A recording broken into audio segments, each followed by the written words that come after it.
समप्रभ निर्विघ्नं कुरु मे देव सर्वकार्येषु सर्वदा।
शाश्वतमप्रमेयमनघं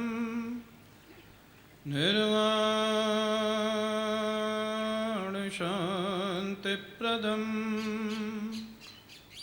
ब्रह्माशम्भफणीन्द्रसेव्यमनिशं वेदान्तवेद्यं विभुं रामाख्यं जगदीश्वरं सुरगुरुं मायामनुष्यं हरिं वन्देऽहं करुणाकरं रघुवरं भूपालचूडामणिं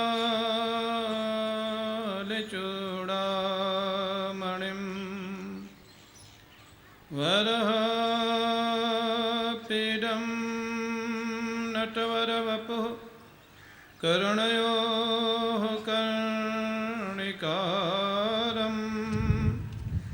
विव्रतवासः कनककपिशं वैजयन्तीं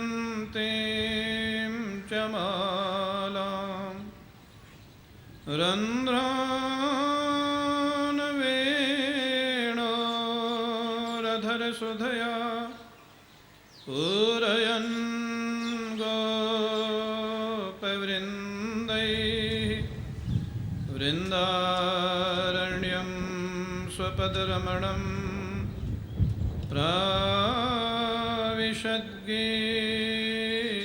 प्राविशद्गीतकीर्तिः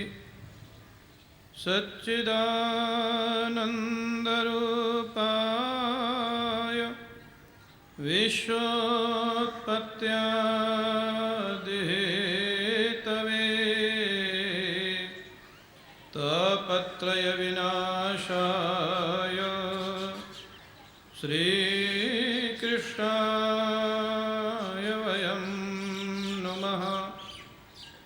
यं प्रव्रजन्तमनुपेतमपेतकृत्यं द्वैपायनो विरहकातरया जुहाव पुत्रेति तन्मयतया तरवो विनीदुः तं सर्वभूतहृदयं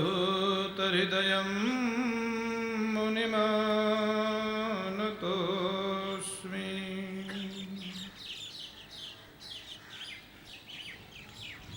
श्रीराम जय राम जय जय राम।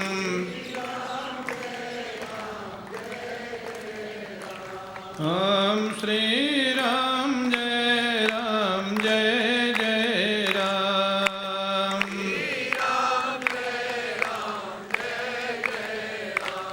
ओम श्री राम जय जय राम।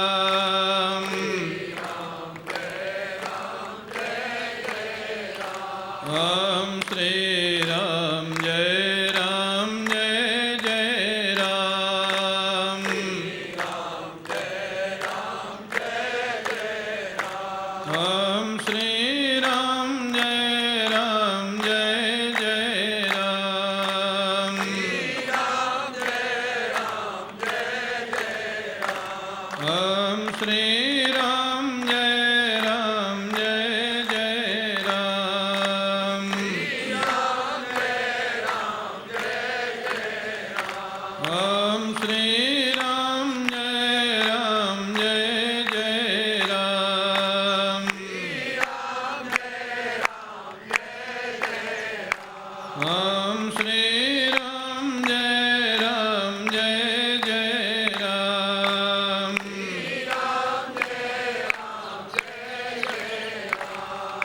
बोलिए सियावर रामचंद्र भगवान की, श्री सद्गुरुदेव भगवान की जय जय श्री राधे। परम पूज्य प्रातः स्मरणीय श्री सद्गुरुदेव भगवान के श्री चरणारविंदों में साष्टांग प्रणाम। पूज्य महाराज श्री जी के परम स्नेह भाजन समादरणीय श्री बिरला दंपति, आदरणीय श्री दीक्षित जी, समुपस्थित भगवत कथानुरागी सज्जनों, हम सभी लोग पुनः इस पावन वाटिका में देवर्षि नारद ने हमारे आपके जीवन के आनंद के लिए जो सूत्रों की रचना की, उन पर पुनः चर्चा करते हैं। देवर्षि नारद कहते हैं कि मुख्य जो भक्त है वो तो अनन्य भक्त ही है। भक्ता एकांतिनो मुख्या, भगवान को अतिशय प्रिय भी वही है, क्योंकि वहाँ कोई कामना नहीं, कोई अपेक्षा नहीं, केवल प्रेम ही प्रेम है, रस ही रस है। आगे कहते हैं महाराज, उन भक्तों के और थोड़ा स्पष्ट करें कि उन भक्तों का जीवन कैसा होता है, जो मुख्य भक्त है, अनन्य भक्त है या प्रेमी भक्त है। अगले सूत्र में देवर्षि नारद कहते हैं, कंठावरोध रोमांचाश्रुभि परस्परम लपमानः पावयन्ति कुलान पृथ्वीं च। जो प्रेमी भक्त होते हैं वो परस्पर और केवल अपने आराध्य की ही चर्चा करते हैं। यही प्रेमी भक्त का लक्षण, और कोई चर्चा करते नहीं। एक तो उनको आराध्य के लिए ही सर्वस्व होता है, और व्यवहारिक दृष्टि से भी वो अनुभव करते हैं कि हमारे जो आराध्य चाहते हैं होता तो वही है। इसलिए दूसरी चर्चा के लिए प्रेमी भक्त के जीवन में अवकाश नहीं है। एक संत थे, बड़े भगवान के भक्त प्रेमी।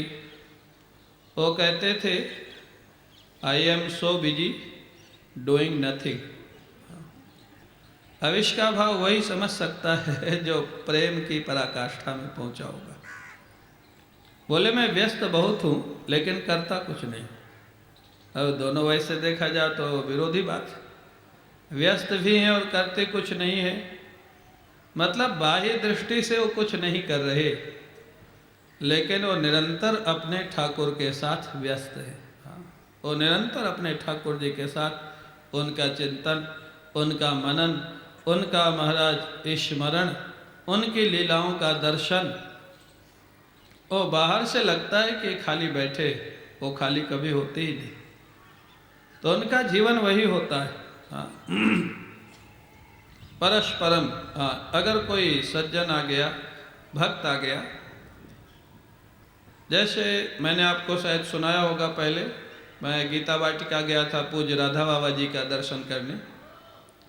तो वहाँ जब लोगों से मिला तो लोगों ने कहा कि बाबा की मानसिक अवस्था ठीक नहीं। तो मैंने कहा कुछ जिज्ञासा समाधान हो सकता है। उन्होंने कहा कह नहीं सकते, क्योंकि वो कब क्या बोले क्या न बोले वो कुछ कहा नहीं जा सकता है। मैं गया, प्रणाम किया, कुछ फल लेके गया था। तो देखा, प्रणाम करने के बाद बोले पंडित मालूम पड़ता है, चोटी थी, यज्ञोपवीत था। मैंने कहा हाँ। कहाँ से आए हो? मैंने कहा वृंदावन से। बहुत खुश हुए, महाराज जी का नाम बताया और खुश हुए। जितने प्रश्न किए, मैंने कहा बाबा भगवान की अनुभूति कैसे होती है? बोले हमको ही नहीं हुई तो हम तुमको कैसे बतावें, हाँ, कैसे होती है। माने किसी प्रश्न का कोई असंगत जवाब नहीं था। फिर पूछे क्या करते हो? मैंने कहा पढ़ता हूँ। क्या पढ़ते हो? मैंने कहा व्याकरण पढ़ा है अभी।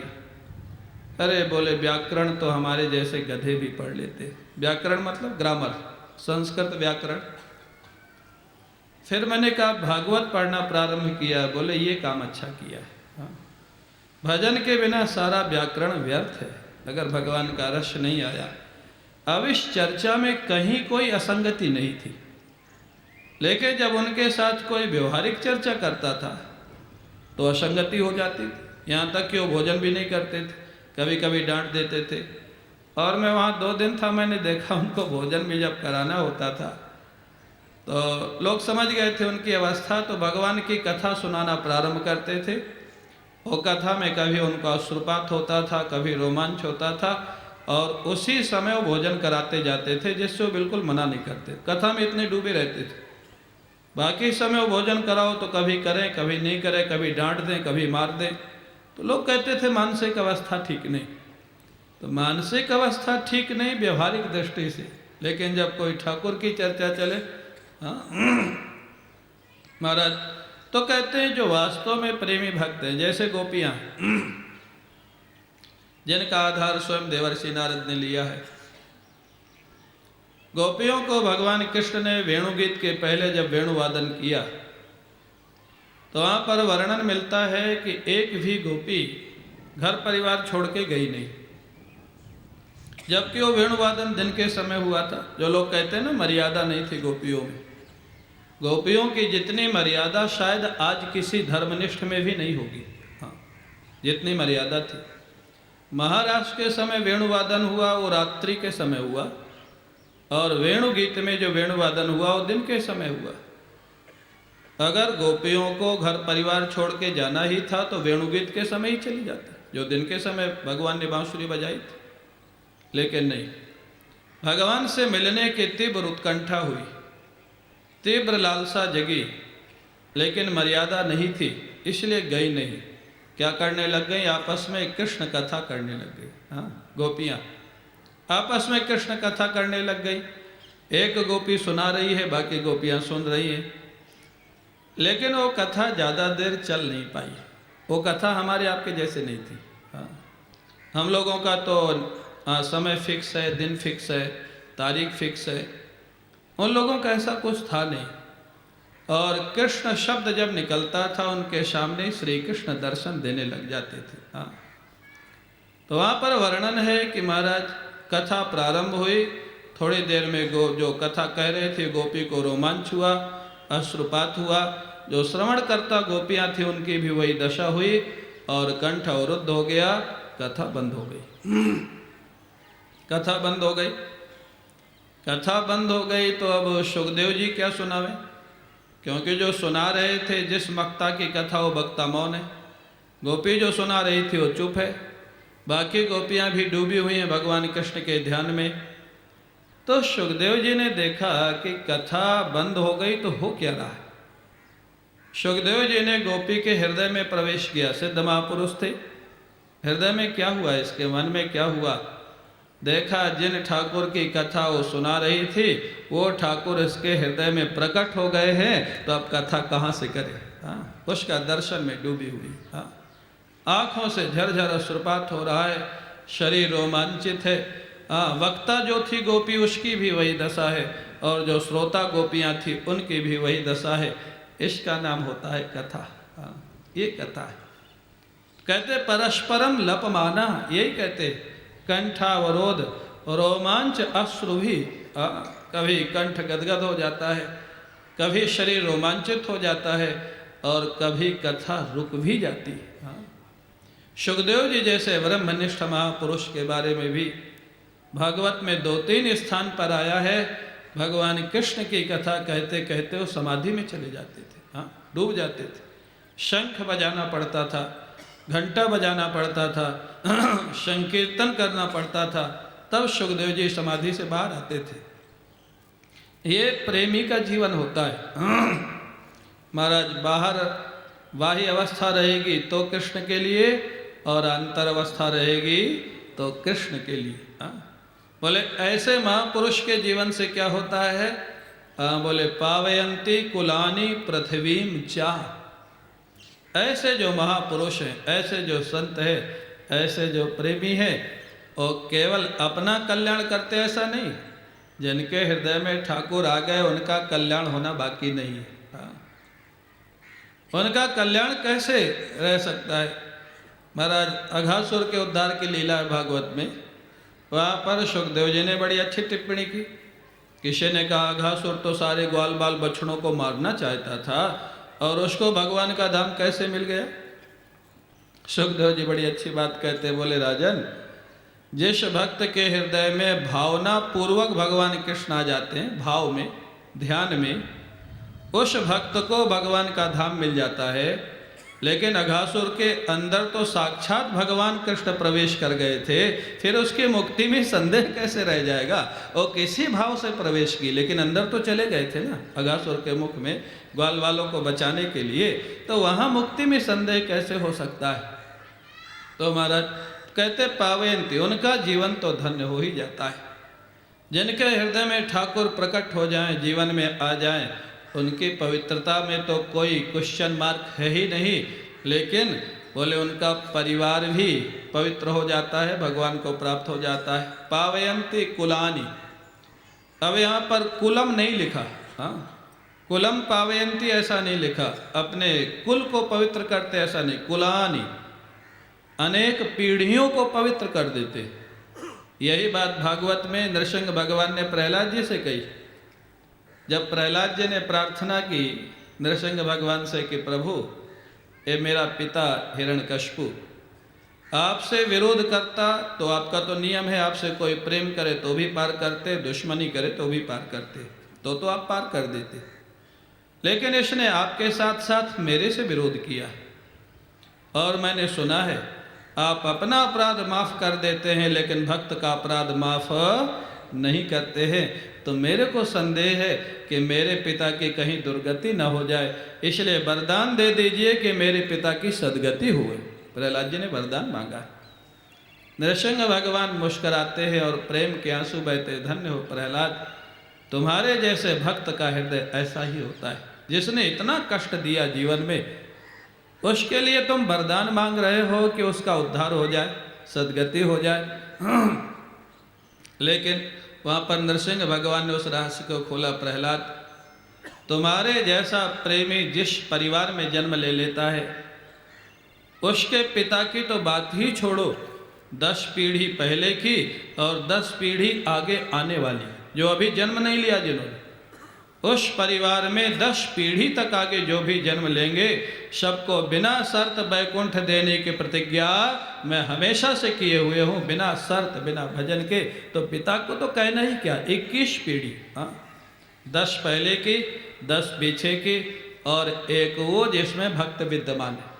तो पावयंती कुलानी, कितनी पीढ़ियों को पार कर देता है प्रेमी भक्त जहाँ प्रकट हो जाता है जिस परिवार में। और केवल बोले कुल को नहीं, बोले पृथ्वीम चा, जहाँ जहाँ वो जाएगा, जहाँ जहाँ प्रेमी जाएगा, वहाँ वहाँ के भक्तों को भगवान का भक्त बना देगा महाराज। हाँ, पृथ्वीम चा, सारी पृथ्वी को पवित्र कर सकता है। तो सारी पृथ्वी आप कहेंगे, बोले सारी पृथ्वी का अर्थ है जहाँ जहाँ वो जाएगा। चैतन्य महाप्रभु जहाँ जहाँ जाते थे महाराज, क्या हिंदू, क्या मुसलमान, क्या पशु, क्या पक्षी, उनके संकीर्तन के साथ नृत्य करने लग जाते थे। हाँ, वहाँ कोई हिंदू मुस्लिम जाति का भेद नहीं था, पशु पक्षियों का भेद नहीं था, ब्राह्मण क्षत्रिय वैश्य शूद्र का भेद नहीं था। जो उनके संपर्क में आया, हाँ, वो आपने उनकी जीवनी में पढ़ा होगा महाराज। एक मुस्लिम जो था वो संकीर्तन में रोक लगा दी थी, और कुछ लोगों ने शिकायत करती थी कि महाप्रभु का संकीर्तन अगर चलता रहा तो अकाल पड़ जाएगा। अब वो समझता नहीं था, वो वहाँ का मालिक था, उसने रोक लगा दी। वैष्णव ने जाके महाप्रभु जी से कहा, महाप्रभु जी ने नगर संकीर्तन का आयोजन किया और आश्चर्य हुआ, बोले उसके दरवाजे से ही यात्रा जाएगी नगर संकीर्तन की।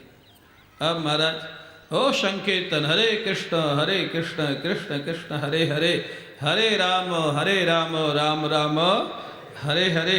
वो संकीर्तन करते हुए जब उसके दरवाजे पे पहुंचे तो महाप्रभु जी रुक गए, बोले इसके दरवाजे पे और कीर्तन करो, जिसने रोक लगाई थी।